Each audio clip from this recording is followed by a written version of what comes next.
en este caso, en el Tramcaín del día de hoy, vamos a hablar de Wallmapu nuevamente, nos vamos a situar en Wallmapu, porque quería conversar en el Tramcaín del día de hoy acerca del 24 de marzo, Día de la Memoria, por la Memoria, Verdad y Justicia, un logro de las organizaciones de derechos humanos hace muchos años ya, pero que cada año trae distintas cosas que se van sumando, trae distintas memorias colectivas, y en eso me quería centrar en el día de hoy. Para arrancar, vamos a contarle a la audiencia de Agitando el Avispero y a quienes están sintonizando en Tramcaín el día de hoy, que en este Tramcaín nosotros tratamos de conversar acerca de los pueblos originarios de todo el continente. Esa es un poco la idea, pero estas últimas dos columnas se vienen centrando en Wallmapu. ¿Por qué? Decía, pasó un 24 de marzo, hoy es 27, el 24 de marzo, domingo, hubo movilizaciones en todo lo que hoy se conoce como Argentina, en distintos territorios se coparon las plazas, hubo festivales, bueno, lo que nosotros sabemos que sucede cuando los pueblos deciden no dar marcha atrás y seguir fortaleciendo una memoria colectiva, una memoria sobre la historia. Pero este año, sobre todo 2019, una particularidad a mi modo de ver muy importante, muy interesante, que viene ya con unos años de historia y que tiene que ver con esto de hacer memoria integral de la historia de nuestros pueblos. Y en ese caso, aquí en territorio mapuche, en el Wallmapu, algo que ha sucedido es que muchas ñañas y lamien han salido este 24 de marzo también a hablar sobre el genocidio fundante del Estado Nacional. ¿Cuál es ese genocidio fundante? Y es el genocidio que Julio Argentino Roca mandó a llamar la campaña del desierto, la conquista del desierto. Lo que nosotros decimos es el genocidio fundante, que da paso a la creación del Estado argentino y que permite también empezar a generar falsos próceres y una forma de ver la organización de la vida basada en el asesinato, la tortura y todos los atropellos que sabemos que trajo esta famosa campaña a nuestro territorio. Y por eso hoy yo voy a hablar bastante menos, porque lo que quiero es compartirles específicamente un documento que se leyó en la plaza de Fuiloche, Guaría, en lo que hoy se conoce como Bariloche, y que armó el espacio de articulación mapuche, que es un espacio organizativo que funciona allí en Fuiloche, donde hay algunos lamien y algunas ñañas junto a otros hermanos y hermanas no mapuches trabajando en este espacio. Había pensado leer el documento, pero gracias a los lamien de Walkington TV, el canal mapuche que funciona allí en Fuiloche, tenemos el registro de la lectura en el mismo acto. Vamos a escuchar entonces el documento del espacio de articulación mapuche y construcción política, leído el 24 de marzo del 2019 en la plaza de Fuiloche, en registro de Walkington TV. Putra, Nahualhuapi, Huechehuentru, Nahualhuapi Ulchazomo, Mari Mari Compuche, Mari Mari Apuem, Nahualhuapi Lafken Wilin Altumeu, Lonco, Antonio, Inacayal, Ñicu y Fimapu.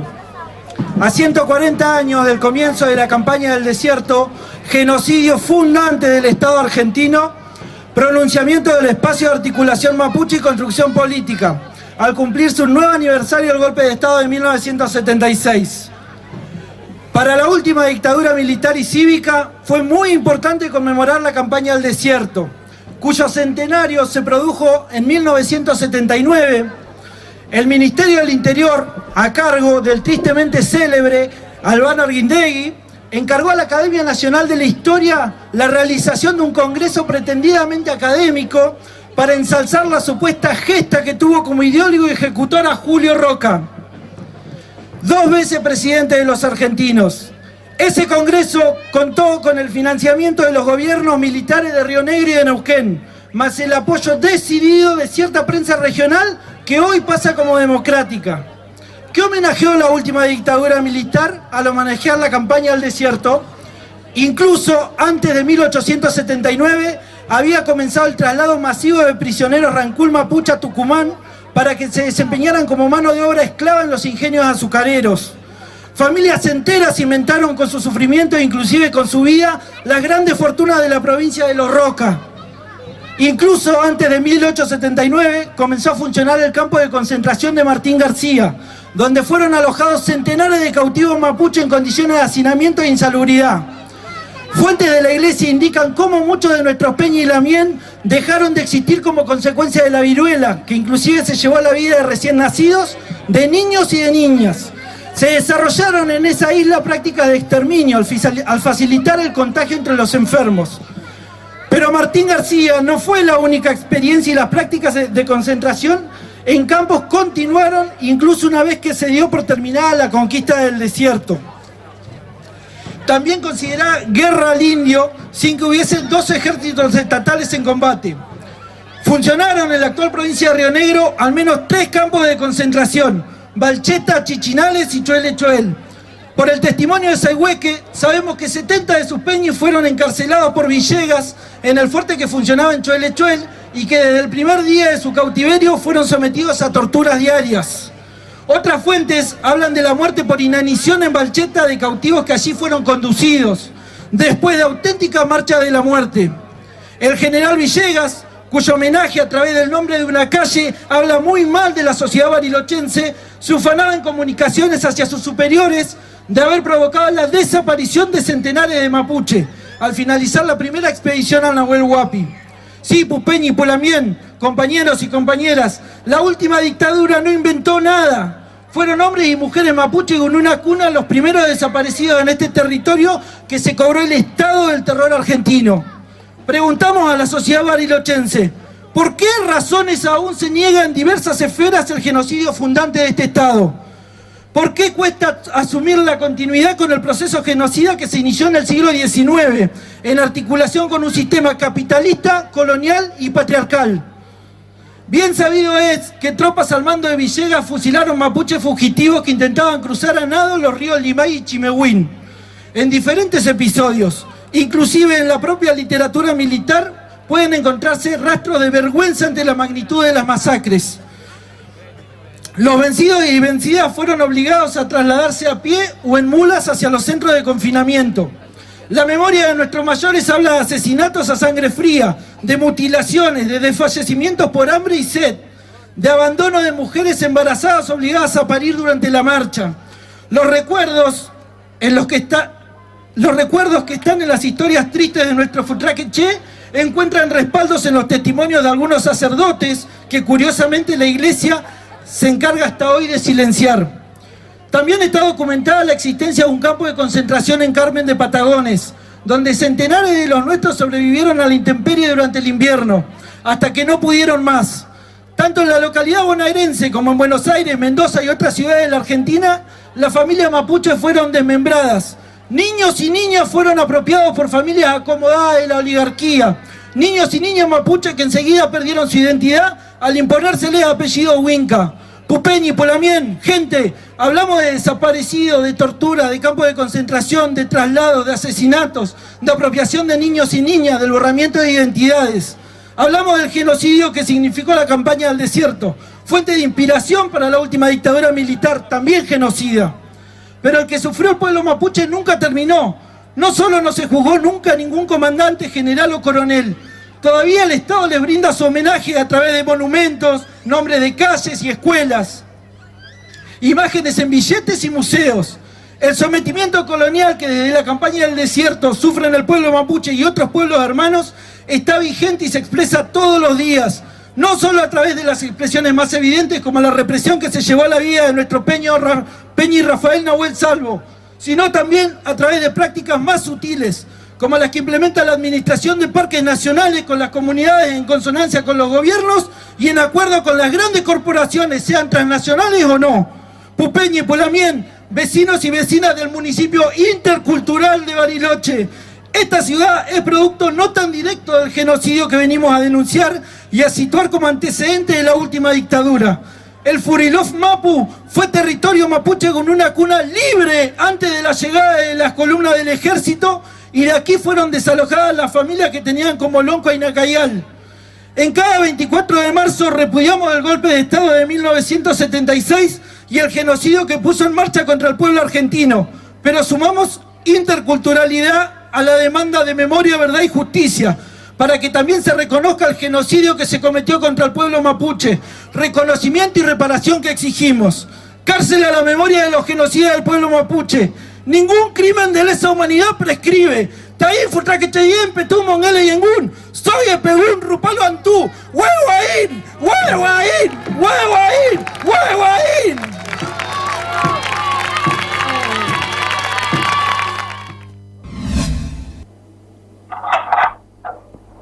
Lo que escuclábamos entonces era el documento que leyeron desde el espacio de articulación mapuche en Nahuelhuapi Lasquén, es decir, en el territorio donde hoy se encuentra Huiloche Guaría, la ciudad de Bariloche, y también, digo, en Neuquén, una de las menciones que hacía la Confederación Mapuche antes de ir a marchar es que, por ejemplo, la familia empresaria Vela de la ciudad de Anielo fue amparada a las sombras de la dictadura y en 1978 se apropió de las tierras del Los Campo Maripe. Hoy el gobierno provincial encubre este saqueo de tierras y el propio ministro Lara será uno de los testigos en el juicio oral y público que se ha decidido en contra de la Los Campo Maripe. A nivel nacional el gobierno también es parte de ese poder civil que sostuvo este genocidio militar. Por eso la memoria, verdad y justicia son más necesarias que nunca en todo el país, pero sobre todo aquí en Neuquén, territorio ancestral mapuche. Digo por citar uno de los casos, ¿no? El de la familia empresaria Vela de Anielo. Podríamos citar un montón de casos de familias que se enriquecieron de manera ilícita bajo la dictadura cívico-eclesiástico-militar, porque hay toda una pata civil que sostuvo también a ese genocidio que se vivió entre 1976 y 1983. Ahora en este Tramcaín teníamos muchas ganas de reflexionar acerca de ese genocidio fundante del Estado Nacional argentino que se da en 1879 y les compartía entonces ese documento del espacio de articulación que a mí me parece que nombra varias cosas, también teniendo en cuenta que muchas de las personas que terminaron en los alrededores de Junín de los Andes venían corridos de aquella zona. Hay muchas historias de gente que vino corrida de la zona de lo que hoy es Bariloche, que llegó ahí corrida desde territorios mucho más arriba, en lo que hoy es la provincia de Buenos Aires, por ejemplo, ¿no? Y también de esas tortuosas y largas caminatas que se hacían camino al norte cuando a nuestro pueblo se lo esclavizó y lo esclaviza este Estado naciente argentino. Un poco más de esa memoria colectiva que tenemos que seguir abonando, de esa memoria colectiva que tenemos que seguir sosteniendo de manera integral, es decir, para todos los pueblos que habitan nuestros territorios. También en Buenos Aires, el movimiento de mujeres indígenas por el buen vivir, en el marco del 24 de marzo, y luego el 25 hizo un acto a espaldas al monumento del genocida Roca, porque pasaron 16 meses del asesinato del huaychafe Rafael Nahuel, porque también hay que seguir sosteniendo la memoria y reafirmando su lucha, como lo pidió, dicen las hermanas del movimiento de mujeres indígenas por el buen vivir, como lo pidió Osvaldo Bayer. Vamos a seguir todos los 25 en este espacio ganando, tejiendo memoria, visibilizando la impunidad y el racismo que ejercen los estados genocidas. Se va a hacer justicia, Rafael Nahuel presente, el pueblo mapuche vive. Digo como para ir mencionando algunas de las cosas que van sucediendo en este Gualmapu y también en otros territorios en función de construir esa memoria colectiva.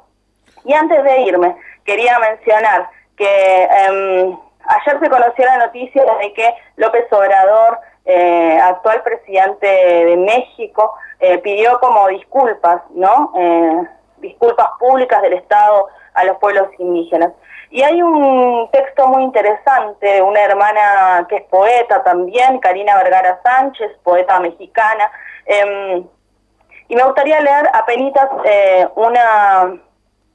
un fragmento de ese texto. No nos deben ninguna disculpa, nos deben justicia. Una disculpa es el ejercicio protocolar desde la lógica judío-cristiana del reconocimiento del daño para que se pueda perdonar, es decir, para que se pueda dejar pasar. Lo que se nos adeuda es justicia, y en una historia de más de 500 años de colonia la justicia no está en una disculpa. No se disculpan los asesinatos, las violaciones, los saqueos continuados, el lavado de cerebro con la idea de mestizaje, los templos y ciudades destruidas, los festejos ultramar de los 12 de octubre porque creen que nos civilizaron, ni tantos y constantes dichos y actos de racismo durante 5 siglos que no han terminado. No es algo que sucedió hace siglos. Quien lo piense no entiende nada de economía global. Las guerras que hoy vivimos por el agua, los asesinatos de defensoras y defensores de recursos de la tierra, la minería a cielo abierto, la falsificación y plagio del arte popular, la agonía constante de nuestras herencias culturales, la trata con fines sexuales y con fines laborales de mujeres de países vulnerables, el alquiler de vientres de las mujeres, el desprecio racista a la piel, a los modos de vida y a los saberes de los pueblos originarios, la antropología realizada por blancos sobre saberes y vidas de los blancos, entre otras cosas, son producto vigente de los actos constantes, actuales y coloniales, imperialistas y extractivistas que hacen más poderosos a los ricos y a los países ricos y a los empresarios depredadores. Por lo tanto, esperar reconocimiento de la deuda histórica que cada día se renueva por medio de las disculpas de un par de sujetos que no son más que agentes simbólicos de un entramado de intereses político-económicos es inocente e infructuoso. La justicia habría de ser un proceso largo y complejo que no puede devenir de los propios asesinos y saqueadores. Las múltiples formas de justicia la construyen desde la dignidad los pueblos, para sí y por sí mismos. Texto de Karina Vergara Sánchez, hermana mexicana, y digo, haciendo alusión a eso también, de que la justicia la construimos desde la dignidad de los pueblos, por nosotros mismos, para nosotros mismos. Me quería despedir de este Tramcaín del día de hoy con el cierre que hicieron los hermanos allí en Furiloche, Taín Puta que Cheyén Petú, Mongele Ingun, Toye Peu Palo Antú, Huehuain Puñañá, Huehuain Pulamien, Peumangele, Nehuén Tuaimun, Com Taín Pu Huecheque Domó, Com Taín Pu Huecheque Huentru, Repeto Aimun Taín Kimun, Repeto Aimun Taín Raquisuam, Repeto Aimun Taín Nehuén, que se despierte también en quienes somos hoy, jóvenes mujeres y hombres, partes del pueblo mapuche y de los pueblos del mundo, esa fuerza antigua, ese pensamiento nuestro, el pensamiento que nos legaron nuestras abuelas y abuelos, ese que viene desde la raíz, para seguir denunciando ese genocidio fundante, pero sobre todo para seguir construyendo la justicia desde nuestra dignidad. Este fue un Tramcaín del día de hoy. Nos encontramos en la próxima semana en este espacio cortito para conversar y seguir tejiendo la memoria colectiva. Peucayal, Puñañá, Peucayá, Pulamián, Peumangele, Cumé, Antun, Ñaimun.